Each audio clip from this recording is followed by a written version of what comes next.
September 8, 1941, Leningrad, Soviet Union.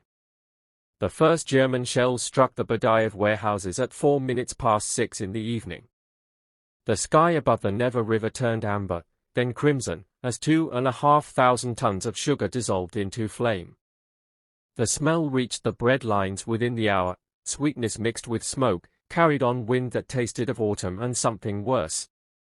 By nightfall, Army Group North had closed the final land corridor into the city.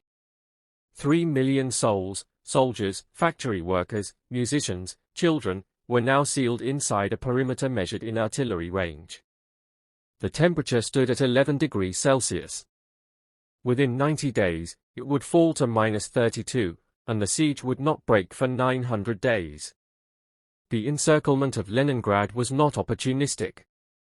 It was architected into the very blueprint of Operation Barbarossa, the northern pillar of a three-axis invasion designed to decapitate Soviet command, starve Soviet industry, and erase Soviet will. Hitler's Directive No. 35, issued 6 days before the siege hardened, explicitly prohibited direct assault. German forces were to encircle, bombard, and wait. Wehrmacht quartermaster projections estimated the city's food reserves at 35 days under full blockade. Starvation, not street fighting, would deliver victory. The city would devour itself. Its factories would fall silent. Its people would turn on their commissars. Leningrad, cradle of Bolshevism, would vanish without costing the Reich a single battalion in urban combat. The mathematics were clear. The assumptions were total. Both would prove incorrect. The soldiers of Army Group North, digging positions along the siege perimeter, had been conditioned to expect Soviet collapse within weeks. Their field manuals emphasized disorganization, poor morale, infrastructural weakness. Many had witnessed the chaos of the border battles in June and July, Soviet units encircled, command structures shattered, prisoners streaming westward in columns that stretched for kilometers. The assumption embedded in their training was simple: Soviet society, like Soviet armies, would fracture under sustained pressure. Civilians would panic. Workers would flee. The city would sue for terms. What they observed instead, through field glasses and trench periscopes, was a metropolis that began converting itself into a weapon even as its children began to starve. Factories that had produced textiles now stamped out artillery shells. The Kirov Plant, within range of German guns, continued assembling tanks, its workers sleeping beneath their machines. Women and the elderly excavated anti-tank ditches in frozen earth, their tools primitive, their hands wrapped in cloth. The city did not negotiate. It simply continued. By late November, daily rations for non-working civilians had been reduced to 125 grams of bread, a single slice, adulterated with sawdust, cottonseed cake, and cellulose. Soviet administrative records from the Leningrad City Soviet documented the medical collapse with bureaucratic precision. Hospital admissions for alimentary dystrophy exceeded 40,000 by December's first week. Mortality reports, filed weekly, recorded deaths in the hundreds, then thousands, then tens of thousands. Bodies accumulated in apartments because families lacked the strength to carry them downstairs. Streetcars stopped running. Water pipes froze and burst. Yet munitions production did not cease. The city's remaining power stations, operating on dwindling coal stocks, kept the assembly lines moving. Soldiers at the Pulkovo Heights received rifles still warm from the factory floor. Workers who collapsed at their stations were quietly replaced by those who could still stand. The War Diary of Army Group North, maintained in meticulous Gothic script, reveals a growing operational confusion.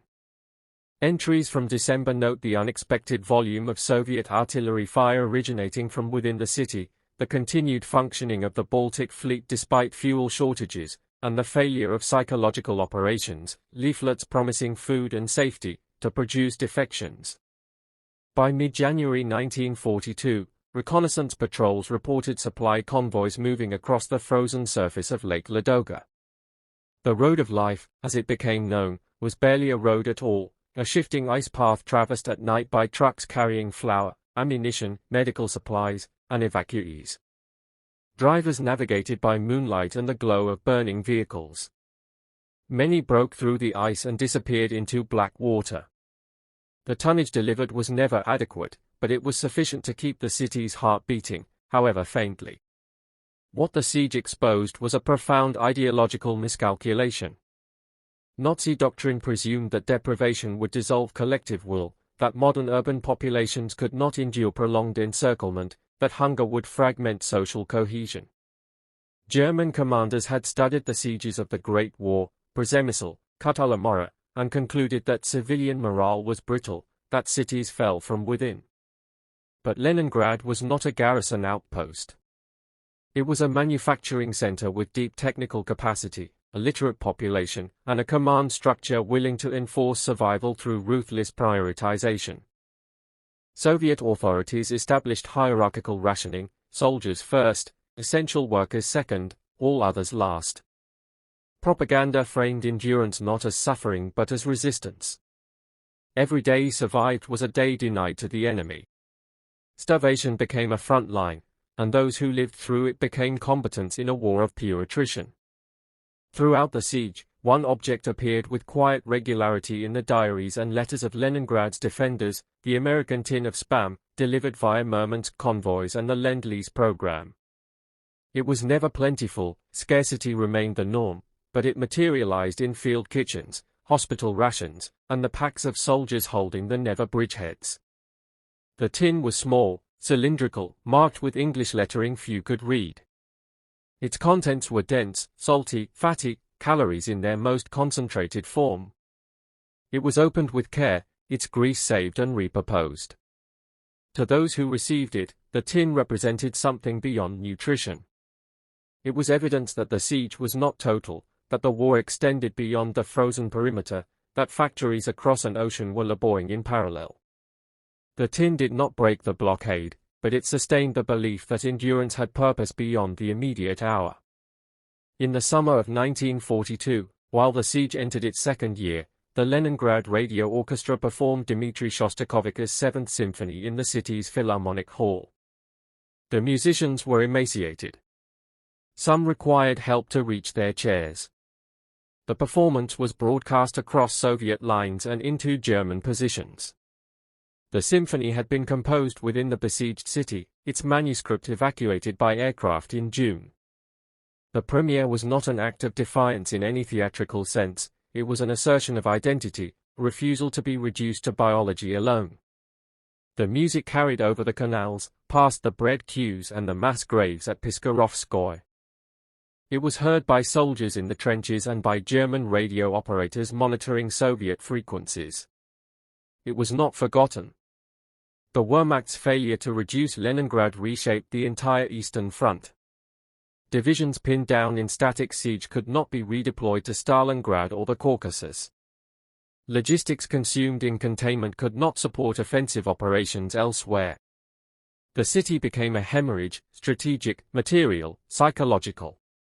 By January 1943, Soviet forces began pushing the siege lines outward, reclaiming territory at immense cost. The final lifting of the blockade came on January 27, 1944. 872 days had passed. Civilian deaths are estimated between 600,000 and 1 million. Most died of starvation. Many froze. The city did not die. What Leningrad proved, what its endurance demonstrated beyond doctrine or strategy, was that ideology, when fused with the imperative to survive, could outlast calculation. The siege was not broken by firepower or maneuver. It was sustained by refusal. The cost was unspeakable. The suffering defied measure. But it was borne knowingly, collectively, and without surrender. The city that emerged from the blockade was scarred, depleted, irrevocably altered. Yet it remained Leningrad. And in remaining, it denied the enemy their central assumption, that hunger could shatter the will of a people who chose, day by day, not to be shattered. The price was nearly unbearable. But it was paid. And in the paying, something essential was preserved, not merely a city, but the conviction that surrender is a choice, and that even in the face of annihilation, that choice can be refused.